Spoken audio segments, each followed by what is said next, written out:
दोस्तों आप देख रहे हैं राइट भोजपुरी और आप लोगों को फिर से एक बार राइट भोजपुरी चैनल में स्वागत है। तो दोस्तों कल खेसारी लाल यादव का बहुत ही सामान हुआ जमशेदपुर में और साथ में ही उनके राइटर का भी बहुत सामान हुआ। यही नहीं दोस्तों, खेसारी लाल यादव का राइटर कृष्णा बेदर्दी को नथुनिया सॉन्ग के लिए 51,000 का चेक भी दिया गया। आप लोग शायद से वीडियो देखे होंगे। और दोस्तों बहुत सारे लोगों को इनाम दिया गया है, जैसे कि तबला सॉन्ग 100 मिलियन हुआ है तो उसको इनाम दिया गया है। डीके दीवाना को उनको भी 51,000 चेक देकर सम्मानित किया गया है।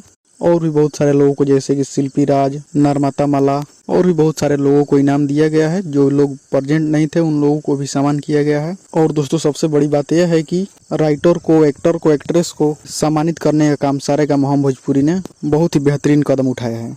और ये इनाम किसी भी राइटर को उस कंपनी के लिए बेहतरीन और सोचने के लिए एक तरह का मोटिवेशन है, और वो राइटर भी बेहतर से बेहतर करने की सोचेगा उस कंपनी के लिए। तो चलिए दोस्तों आगे देखते हैं, बाकी सारी कंपनियां भी सामान देने का काम करती है या क्या करती है। तो चलिए इस वीडियो में इतना ही, मिलते हैं किसी अगली वीडियो में।